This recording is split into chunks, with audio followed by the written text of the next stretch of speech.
right, everyone. Welcome to another episode of the Gestalt Education Show. So today I'm so excited to actually be sitting down with Audra Lance. So Audra, the first time I met you was actually, the first time I got to know you, I should say, is we shared a plane ride back from a DNS course in Columbus, Ohio. So Rich was hosting, it was C, right? It was Brett, Rich, for DNSC in Columbus, and it just so happened that we had the same connecting flight. You were going to Nashville, I was going back to Kansas City to school, and so that was when I first had really got to meet you. So I'd heard tons of stories from Rich, from Ben, from all the people that you kind of went to school with, and from Brett, and so that was kind of my first meeting with you. So Audra is a chiropractor in Nashville.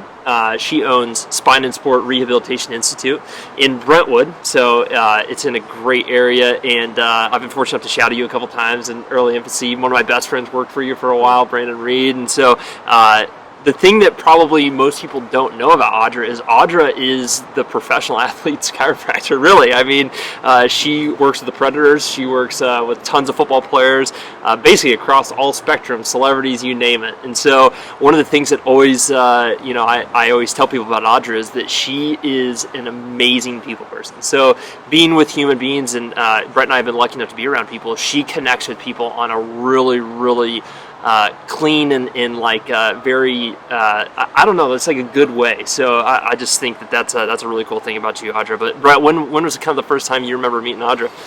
She's, whether it was MPI or DNS, she was kind of on the circuit and on the tour, and we always, we'd always knew she'd be great. So I mean, that wasn't a surprise. But I think what's been a little bit of a surprise is how she's gone to a big city and just like broke down all these crazy barriers. And sometimes it's hard being a female in a male's world, So I mean, that'd probably be the first thing I think we open up the discussion on. Like, what are some of the things that have made you successful in that arena, no pun intended, that other females maybe would be intimidated, maybe, or because that's just a different world. So even just humans in general would be intimidated in that area. Because you're in like potentially like a locker room setting, maybe like that type of stuff. So how did you get over that, and what were some of the keys to your success in getting in those spots? I think I was just taken aback by. I was just doing my thing, head down, and my first athlete, I'm not very good with names, I'm not very good with English in general, even though it's my only language, so I don't know who anyone is. So I had no idea, and they were sitting in my office, and then I take it back for their initial visit, we get to chatting, turns out Nashville Predators, and I was like, uh-oh. And I had asked him, how did you find me? And it was all the certifications he knew to look for throughout his career. So that was the initial step in the door with them, is doing the DNS, the motion pout, the ART, the McKenzie, everything that I've been through. And then just from there, I think hitting on forming the relationships of, hey, how do we do this? This is cool, you're human. What do you need from me? And really, this goes across the board, taking the time to listen what their goals are, or what career milestones they want to reach, or is it just to get over this injury, or is it to win different awards, and just really being there for them to help make a plan how to get there. So the other thing, you're kind of a pioneer in, you basically run an exclusive cash practice, correct? Mm-hmm. So what made you decide to go down that route? Has there been any barriers for doing that? Are you 100% glad you did it? Was it a struggle? I'm 1,000% glad I did it. Now, I've been going for 8 years, so if you would have asked me that year one, you might have had some tears come along with that. Right. I do remember driving home crying many nights, but I think that's anyone new in practice, whether you're an associate or starting your own. It's just such a different whirlwind from school. I don't know how I picked exactly how to do it. I think I just latched on to really good mentors when I was in school, such as yourself, and just tried to absorb and learn from everyone, even if it was a practice that I went into that I was like, this isn't my vibe, but I learned something, whether how they talked to a patient or how they documented something or a system they had. I just heard the nightmares of insurance companies, so I thought I might as well give it a go of trying to go cash and not having to do that, and then fall back if I needed to. I met a really good colleague in the area who, when I first visited Nashville, was like, you should come. And he was a cash practice, so I already kind of knew it was working for him.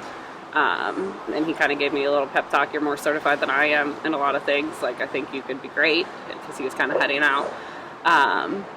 So I did a bunch of business research after we worked the Louisville Ironman, drove around there and said, let's try it. You're only young once. I was already used to living on water. Yeah. That's right. So I packed my little Corolla at the time from Chicago and drove down crying, terrified, because I only knew one person, and she was moving back to Ohio 2 weeks after I got there. So I had my business plan, went to like 9 banks that rejected me, and then finally one trusted me and gave me a line of credit. Meanwhile, on the side, I was babysitting to have some money to pay to eat during the week. So... Wow. And then did the location add into anything? Like, where did Brentwood come about, or what made you decide on that area? So Brentwood is like 10 miles south of Nashville, I think. Don't quote me on that. But another big area that people know is Franklin. So it's halfway in between each one. So people can drive, and I just wanted convenience, not to be in the hustle bustle, to have parking, to have an affordable space. But yeah, it definitely plays a role, but you got to dive into average income, what the schools are like. Is it the population you want to treat, depending on what that is? So some of it was, I don't want to say luck, but hard work too. Yeah, strategic, absolutely. Yeah. Absolutely. And then cash practice, like Brett was kind of saying, what's how do you make it roll? Like what were the early on maybe things that you wish you would have done differently, or maybe the early on things that you learned from your mistakes, or learned about having a cash practice? I think networking is so hard in general, and how do you explain what you do? What we do is so different than sometimes people are used to, and what is McKenzie? What is motion palpation? What is DNS? How do you go to someone and explain that in lay terms? I wish I would have practiced that a little bit more in school, or that was talked about a little bit more. I mean, me being a princess now, like, that wasn't easy for me, But you kind of figure out who you are a little bit in that whole scheme of going to do that. But I think networking was the hardest thing for me. I liked the business aspect. I liked the challenge. People did value with the cash. And when you explain to them, well, why don't you take my insurance? Well, this visit would be this many minutes if we did insurance. Now you get all this time with me so that we can, focus on whether that's the dry needling or the functional rehab, and put it all in one visit instead of you coming back, whatever. So people saw value in that. Yeah. Today, you said something that was really interesting. You said how, with COVID, you basically changed your model a little bit, because you kind of learned that you could actually go to their house and perform treatment, and I could see a lot of benefits of that. One thing being like decrease in overhead and things like, like you wouldn't necessarily need a bricks and mortar place if that was your model. So yeah. What % of your practice are you going to their house? We'll start with that, and then kind of. Now, probably 60%, 60 to 75% I am doing home visits now. That's something that's definitely blown up during COVID. I was doing some, probably like 30 to 40% before COVID, and then people really have utilized that service and just the convenience of it, and seeing the value in paying more, so that they only, whether you're a high up business person or singer or athlete, hey, I only have to block off this much time instead of the driving time to get there, and I'll pay for it. Which, at like Amazon Prime and everything, we're all paying for the convenience of stuff. So do you add in, like, is it extra for drive time and things like that? Yeah. Yeah, visit goes up substantially. Right. And then, like, on those visits, how long are you with an hour. Yeah, an hour. Okay. But you can do so much in an hour, versus in the office it's usually a half hour. So they just really see the value and feel the difference of me coming to them. So at Gestalt, we're all about like talking about how to integrate different systems. So you've kind of mentioned it already, but let's just kind of review. So you are obviously MPI DNS. You also work in active release, and then what other things are you doing? McKenzie dry needling. I think. Wow, haven't had to list this out in a while. Yeah, no, that would be enough. Yeah, and chiropractic. Yeah, so, right. And it's just based on your you all preach the exam. What do you find in the exam, and where are they at in their healing process? Or are you doing a ton of DNS to increase performance and prevent? But also a lot of manual therapy of the combination of, the dry needling and ART in there, especially when athletes are in season. They don't really want to do DNS exercises. Yeah, we talk we talk about that all the time. In it's this a fine new balance. Yeah, in this new generation of chiropractors, we'll put it that way, manual therapists in general, the manual therapy gets lost in translation a little bit, and so I have to imagine that your athletes that are coming to you are seeking out you for your manual therapy skills. Yeah, I mean, and that's during season and stuff, what they need and want, and then like anyone else, you learn their body. So you're like, you walk in the door, look at them, do a couple exams. You're like, this is exactly what's going on. This is what you respond to. And that's the fun part. Everyone's a little different. Even if you have two hockey players that play similar positions, there's two different scenarios that you're walking into every day. Of all the different athletes you work with, which sport is your favorite to work with? Oh, I feel bad picking. Yeah. I love them all. They're all great. Get over it. Yeah. Right now, if you were to ask me, hockey. Right. Now, how about the people that say, well, I have no clue about hockey, or I don't know about this sport or that sport? How have you integrated yourself into that? And does it matter if you don't know the sport? Does it help? I didn't know the sport. And everyone, even when I met that first one, he's like, aren't you Blackhawks fans? Did you move from Chicago? I said, that was the cost of a mortgage. I couldn't afford that. Yeah. No way. I had gone to a couple Preds games for fun when I first moved there with some friends, socialization stuff, but I didn't know the sport. But all these principles that you learn from all these seminars and, specializing, whatever term you want to use, that teaches you how to apply that in any sport. And then, you can see, and then I studied it. So got that first guy, and I'm still studying. I ask them questions all the time about rules and everything, but even when you go to the games, you can watch them and apply all that to whatever injury or performance you're trying to do. Yeah. There's kind of some legendary stories about like singers and performers. One, I remember Tim McGraw kind of talking about like as he aged, like how important like taking care of his body and things like that. So, obviously you have a lot of experience working with the athletes, but how about like, these country singers and things like that? Like how important is performance to them, and like what are some of the conversations you have with that population? That has been so fun to work with, from the guitar players to the drummer of all these bands. I mean, that is a marathon. It's kind of a sport, it's a sport. Yeah. It's a marathon when they're on stage, 2 and 3 hours just going hard. Some of them play for the opener and the main act. I mean, and just looking at their positioning, how things are activated, their compensation patterns, and going through and addressing, whoa, did you know this? And I mean, even standing holding the mic, we talk about. How hard are you gripping the mic? What angle are you holding it at? How long in your performance are you holding the mic? Are you playing the guitar mostly? And then they're moving, shaking, jumping, dancing. And even more importantly, all these females that I see, they're wearing heels. And not just little heels. They are huge heels. Yeah. And we all know that we tell everyone not to wear heels. Yeah. And I remember going to see one of my singers, and they were performing somewhere, and I couldn't see in the back, and my husband's 6'7", and I was like, Josh, what shoes is she wearing? And he goes, she has tennis shoes on, but like cute ones, obviously. And I was like, yes, she listened. I was so pumped.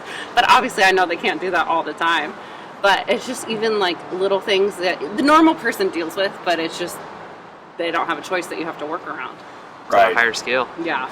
One of the things that we had talked about, man, we had such good conversations leading up to the podcast. I feel like it's so easy to come up with questions, but we talked a little bit about boundaries. And so, I think a lot of people, when they get opportunities to work with high-level athletes, with high-level people, they want to go bend over backwards for them and just basically do whatever they want because that's the opportunity and stuff like that. Or give it for free. Yeah. And so talk to us about, you've learned some lessons over the years that we talked about, but how important are boundaries, and how do you establish them with people that are used to maybe getting things handed to them, or having the red carpet rolled out for them?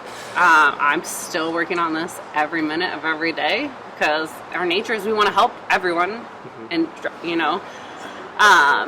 but it's very important to have that balance and say, hey, this is what I can do for you. Either this works or it doesn't, or can we plan ahead so I can block out that time, especially as everyone gets busier, your time it's valuable. A lot of people want a piece of it, whether that's your family, you got to get a workout in, and then your office and everyone. So just trying to figure out what you are capable of, and then trying to be upfront and saying, hey, here's your options, or hey, give me your schedule ahead of time so that I can kind of work with you. But you said today, what was interesting, you kind of said that by setting those boundaries, you didn't say that they were actually wanting to see you more, but kind of in an indirect way, that's kind of what ends up happening. Like, they almost have more respect for you because they're used to people like bending over for them backward. You know what I'm saying? So Yeah. So like then, yeah. So I think that's important. It is hard. Yeah. It's so really hard because you want to, but it does. It has like oh wow, because we all just forget. I mean, I do the same thing. Even when I text you guys, can't you text me back quicker? Yeah. Everyone just thinks like, oh hey, it's all about me. We're all guilty of that, and I mean, especially if you're in season, you want to deal with this right now. It's like, I want to help you, but we got to figure out a schedule or a time, or you know. So, Audra, I've kind of been on both sides of it. I've been where I've worked with a team, and I've also worked privately. So, one thing that's hard when you're working for a team is when someone's seeing someone privately, because the communication sometimes breaks down. And so, how do you navigate that? So, I mean, obviously, you have team chiropractors, you have other medical people that are maybe wanting you to report to them. How do you keep the conversation open both ways, and that way no one gets offended and things like that? So that is very difficult because I'm not the team for anyone.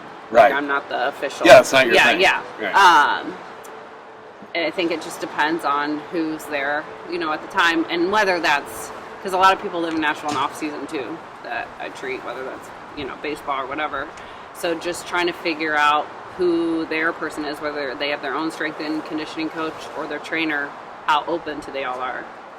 I've had a bunch of athletes just set the boundary from day one. I'm seeing her, so if you want to talk to her, great. If not, cool, we'll just go from there. Right. I have had athletes where they've had me mark on them what they want me them to do before a game. So it's just, and they were cool with it. They asked for it. They're like, hey. So I just feel like it depends on the athlete and whoever they're working with, and just trying to gauge that, and just, I'm not here to step on your toes. I'm just here to help. Yeah, so every situation is a little bit unique. Right. You kind of, okay. And we both want the best for this athlete. Right. So let's be on a team. But not, as you know, even just in regular practice, not everyone always thinks that. Yeah, you got egos. Yeah. We all have them. Yeah, right. So it's tricky. Absolutely. What about, it's becoming a regular theme on our podcast when we're talking to people about intangibles, like little things that maybe you didn't learn, that things that you do throughout your day that make you successful with this population or with a cash practice. What are some of the things that, I know it's kind of hard to give yourself a compliment every once in a while, but what are the things that make you special, that make you have a bustling practice and things like that? I actually just had a patient tell me this the other day, so I'm just going to go off what she Perfect. says. She says, you're always in a good mood. You care about me. I walk in, you always have a smile on your face, and you listen. And I think that's super important. We're all busy. We're all trying to, we have that patient waiting in the waiting room. But just to, in every MPI seminar, I think it is that quote of, they don't care how much you know until they know how much you care. Right. You need to make them feel, whether it is a 2-year-old, an 80-year-old, a professional athlete, a singer, a normal, pregnant mom, they are your world for that 30 minutes, that hour, whatever your time. And that's hard because you have your own stuff. Sometimes you just have to check out the door and say, I'll get back to you later. But I think one of the things that I have perfected is really trying to be in that room with that patient the entire time. Oh. And it's easier said than done some days. Yeah, present time consciousness, easier said than done. And just listening to really hear, it might not be what I want. I want you to be able to activate your glute, stabilize the arch of your foot the whole way through, but they just might want to get a little out of pain, and I want to treat the whole chain. Mm-hmm. So meeting them where they're at and even explaining to them, here's what else we could do, but if not, hey, we've reached your goals. Mm-hmm. And just being honest also if you can't do something.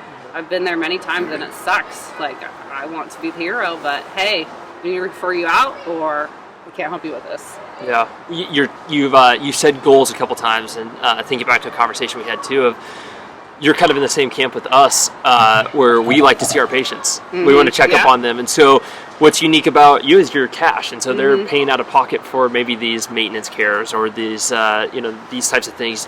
Do you have conversations with them? Are they initiating it? Or how important is maintenance in your practice, or what you're doing with patients? If you would have asked me that when I graduated school, I would have said, I don't want to see people once they're better and I train them, bye. Like, that was something negative in my mind.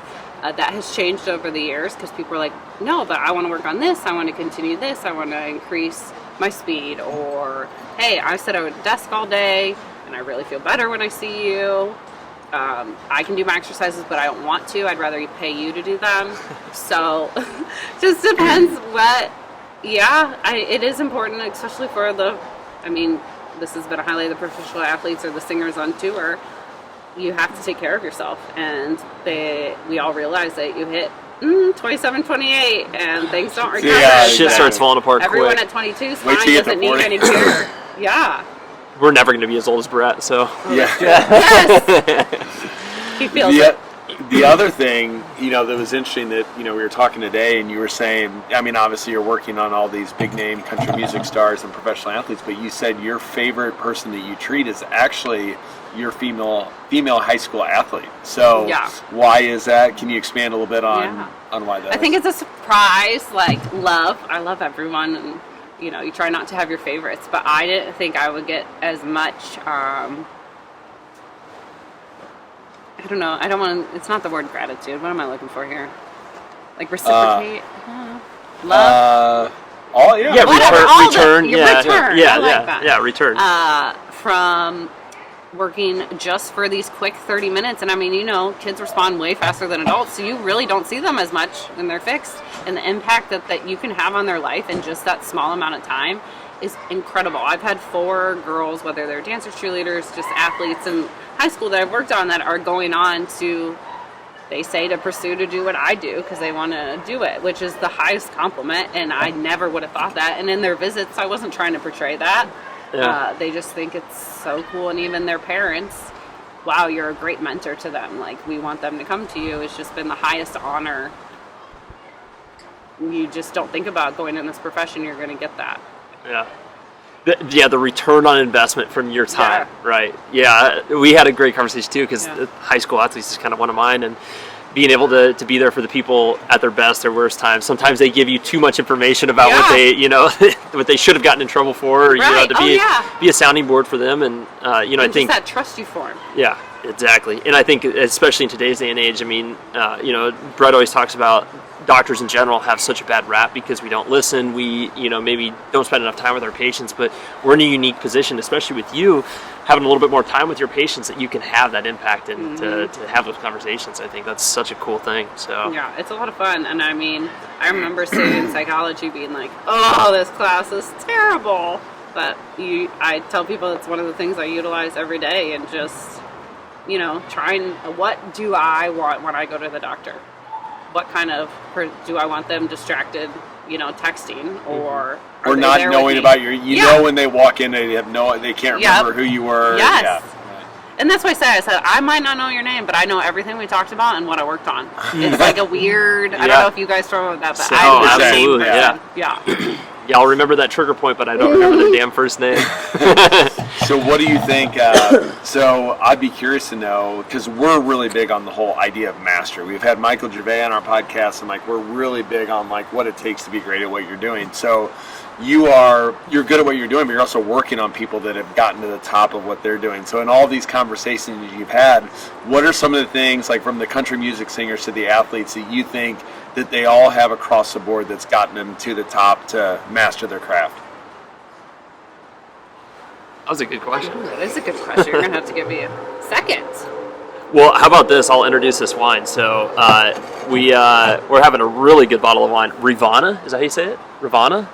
Yes. Rivanna. And so Audra picked it out for us. It's a great Cabernet. Really, really good. So as a theme with all of our podcasts, wine is included, so if you hear us clanking glasses around and stuff, we're also, if you're watching on the YouTube channel, we got a cool setup with the fire pit, and we're outside here in Dallas for DNS baseball with Brett. But so anyway, I gave you a little bit of time. How about that? Thank you. You brought me time. I think everyone has the desire to be great. I think that Across the board, across the board. yeah. Like, I mean, I think we all have done it within the profession ever since day one of school. You know, Rich Alm was the anatomy guy that Right. we went and listened to, and I was like, I'm gonna be good. Like, I have some goals, high goals I'm gonna set, and I think it was fueled more when people told me I couldn't do it. And I think you see that a lot, and across the board of people that are great in their profession, they've had people, you know, either say they can't do it or whatever, and they come on to be professional athletes or singers or whatever. Yeah. And everyone has a backstory that people forget of. They weren't always famous. Like, they did they're normal. Right. Like, Oh, they really yeah, are. Yeah, and they have like yeah. stories, you know, stopping at the gas station and whatever, getting Cheetos like the rest of us. Well, like you, maybe. We're not eating Cheetos, damn it. No. I'm not getting a Cheeto. Maybe go for a Reese's. There you go. Okay, it's Halloween season. What does the next 5 to 10 years look like for Audra? Like, what do you... We talked a little bit on the car ride today, I know. Yeah. But, so, yeah, what does it look like as far as private practice? Do you eventually burn out on the whole athlete thing? Or are you, like, where are your passions at, and what do you think the next 10 years look like? That's a hard question. I usually tell people I hate that question. What Everybody I hates love that about question. that question is it forces you to kind of, like, think about what the direction is. I think Yeah. it's so easy to, like, just get so caught in the monotony of the day, yeah. and, like, you, at some point, you got to be I like... Well, maybe this will help you. So, like, I live my life in 5-year increments. Like, this 5 years I'm going to spend doing this. This 5 years, you know. So, yeah. What do you think? I think I want to expand. I have a great doctor, Dr. Maddie McBurney. She's phenomenal. I think I want to help expand our office a little bit. And yeah, I mean, I love this home visit. Because you're not. Are you currently teaching for anyone right now, or not? Is teaching a passion of yours, or? I'm not against it. I've never, like, I was so worried about paying my bills and making my practice go. I never thought about that, but I'm not against that. Yeah, and I think just the need when I got out of school, a little bit of what hit me in the face is how do you put it all together? And I feel like that's something I'm forced to do, and I can do because I have the longer visit times of, hey, you can dabble a little bit in everything. So that could be something. But, yeah, just, I mean, the possibilities are endless, right? But I think the cash model has been great. I think there's a need for it, and people can do it. And I know I've had so many people from my class, even, or wherever, contact me, how do you do the cash stuff? And it is a little leap of faith, but if you believe in it and you believe in yourself, you're able to do it. Yeah. I think I made the point earlier today. I think, at least for me, the thing that I've seen in people that do a really, really good cash practice is they truly believe not only in what they're providing, but in themselves. They believe in the model. They believe in those things. And so I think that's something that you exude, is that you believe it. And I've been in your treatment rooms. Like, you believe in the treatment you're giving these people, and that it's worth your time, it's worth their time, it's worth the money. And I think it also pushes me. It pushes me to go to a ton of seminars because I have to uphold why I'm worth what I'm worth. It pushes you to be better, and I tell people all the time, I really don't know what I'm doing. I try, but I still can be better. Yeah. Oh gosh, you know, I mean, it's almost like the further out you get, and it's cliche, but I mean, it is true. Like, the more you realize, wow, I don't know this aspect of, you know, human beings, or, you know, and I think every day that's why it's important to be seeing patients, because you basically you literally just get your teeth kicked in every day, and you just learn as you go along. Oh, absolutely. And that's what keeps you excited. Like, I don't know what I would do if I didn't see patients. Like, it's such a puzzle. And you don't know what you're going to walk into that day that you need to go home that night and look up or study or review. Yeah. I mean, I took some of my books home the other day. Maddie's like, what are you doing? I was like, I got to review. So she's like, all right, we got this. What about, Audra, talk to us about what are some of the things that you do to get your mind right? Brett and I kind of talked about, you know, people are meditators, people are, you know, work-outers. Yeah, what are the things that make you want to show up the next day and kind of get back after it? I know that Brett and I always joke about, you know, half the time, every other day of the week, at least one of us or someone in the office is laying on the floor just because they've had enough of human beings for the day. But dog that is like one of the like reading for me is very therapeutic. Yeah. Or do you have any practices or any tips that maybe for our listeners of how to get your mind right or to kind of get over some of those obstacles? And Yeah, I mean, I struggle with anxiety. I always have, even through school. It was pretty hard in that environment of everyone wants to be the best and get an A or whatever that may be. And that carries over to practice because I have this perfectionist that I want to do every visit. Like, I can't mess up. I can't. What do they like me? Do they not? Are they doing their homework? I go home at night and did I give them the right homework? Are they doing it? And it's just been, I have had to work through that through practice, and whether that's been therapy or whatever. But one thing that helps me the most is working out, and it's that burn in my lungs and that release of endorphins that just really helps calm my mind. So working out's very important. we were working out today. Guess who walks in? Yep, Audra. Yep. I had to get that little burn after that 3 a.m. wake up call. Yep. Yeah. I think it's also very important to, wine is another key component. Wine fixes everything. Wine? Literally. At least for 20 Everything. minutes. Yeah, I yeah. mean, shit. And then just, disconnecting. And I am slowly learning that. And I was with my husband on a trip for his work the other week. And I turned my phone off all week. I have never done that in my 8 years of practice. And I was in a situation where I could, and it was okay. And I warned people before, I'm turning my phone. It was one of the best things that I've ever done. For a week. Wow. Good for you. And so I just think we're all trying to learn, but I need to do a little bit more of that instead of constantly being available, because you get addicted. Yeah. And I need to be in my conversations with my husbands, with my friends, with whatever it is, a little bit more. So what's on your radar? So we talked about the ART, the DNS, the McKinsey, the MPI, all those things. So is there anything that's out there that you're still wanting to kind of do a deep dive in, or? Well, I've been supposed to go to Prague for D for the past 2 summers. Preach. Yeah. And it's been canceled. So, that is high on my list. Yeah. Is to be able to go and accomplish and finish that and just dive into that more and be there and see. Yeah, it's going to be a great experience for you. Hopefully. Hey, Are we'll you be there going together. this year? Yeah. Oh gosh. Yeah. We'll be there I'll be together. there, too. Yeah. Are you? Yeah. Yay! Oh, I love it. The next thing. Oh, that's hard. There's so many things on my list. Well, I because need to get the better reason I at ask you is you're nerve working. flossing. Okay. Yeah. That was really Neurodynamics, good, and yeah. I do it every day and do the exams, but there's just some things that I need to review. Yeah. And It's a tough system. Brett and I have Yeah. taken, Very. Shacklock's courses several times, and Numerous times. we're still trying to gather it all together. It's such an awesome system, but yeah, it takes time. And even this, I've done a lot. I think I've done A 3 or 4 times, and you learn something every time. Oh, God, yeah. And it's just repeating to be like, oh wow, and whatever instructor you have brings something new to the table clinically, or they explain it differently where it clicks. Yes. So I just constantly want to be able to be better and. And if you just take one thing away, everyone thinks, Yes. it's like, It's worth because it. the contemporary chiropractic student right now, they think, okay, I took A, I never need to take A again. It's almost like you check that box where, in my generation, you could see A 20 times. Oh, at and least. You just don't even, Yeah. it's just you're there for the information. Yeah. That's one of the things you and I have been in common because we've seen each other at so many damn DNS courses now. But I love that. There's something about me. Everybody's, how do you spend that much money? It's like, well, how do you not? Yeah. How do you not, figure out a way to keep expanding, because that's what keeps. That's what keeps me entertained. Well, and that's I want to be known as one of the top of our fields, even though, so you have to keep that. You said, the cash practice thing, whatever. You have to be able to lay that on the floor of, this is why. Yeah. Do you know what the term superlative means? So this person, in high school, is most likely to succeed. In your chiropractic class, what would they say about Audra? What would be the thing that they would say?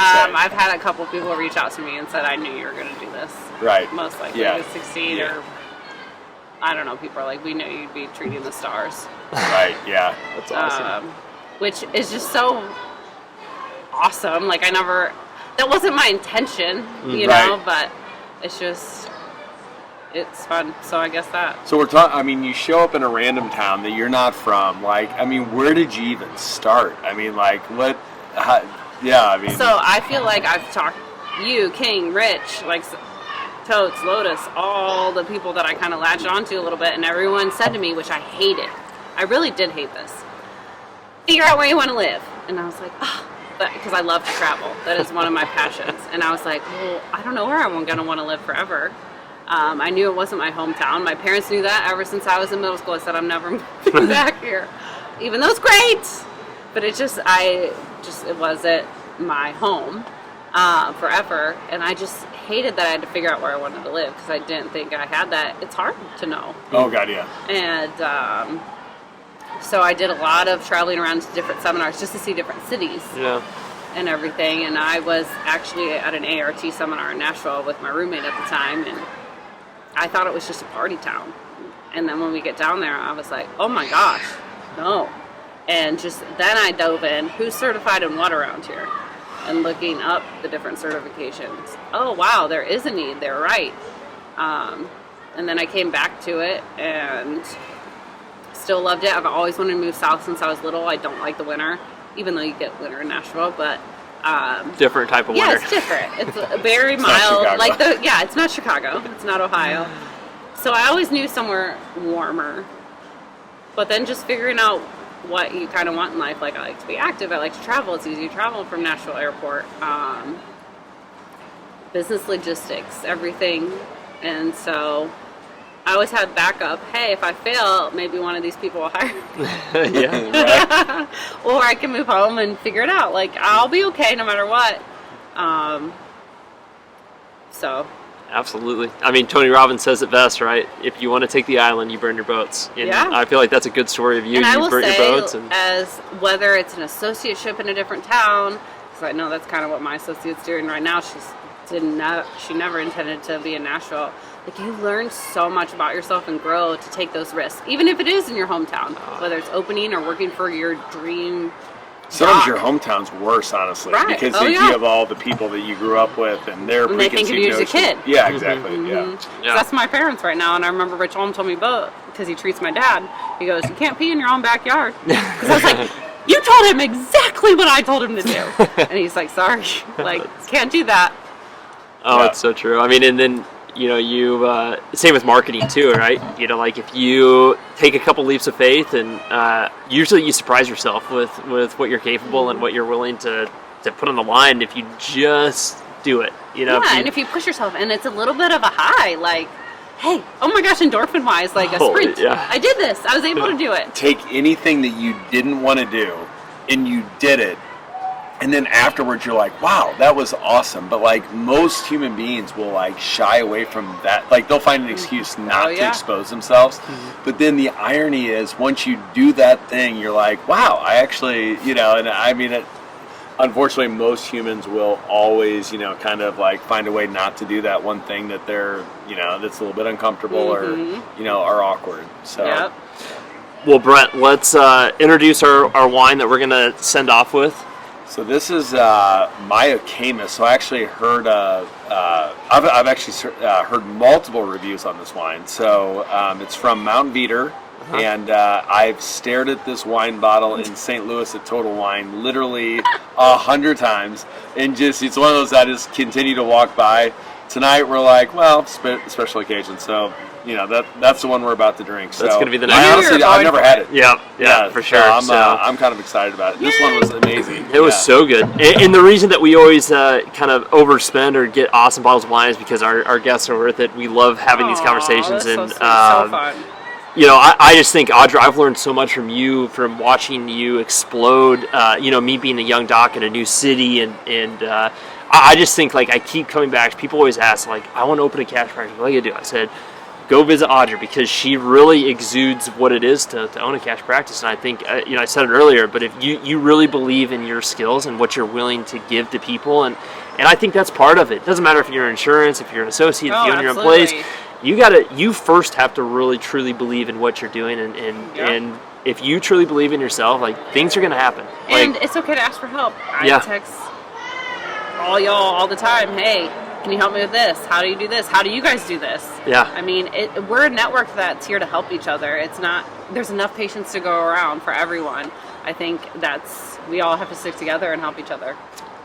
I don't know if I'm putting you on the spot here, but would you be willing to give people an easy way to contact you if they have any questions about maybe? The easiest way to contact me is probably email. If you get on the website, spinesportrehabilitation.com, you can email that, or Dr. Lance at spinesportrehabilitation.com. Awesome. I'll link it in the show notes. I think what's cool, Brett, is we're kind of hopefully connecting people to mentors and to people that are willing to help and stuff. And I think that's, at the end of the day, that's what Gestalt is. Oh, yeah.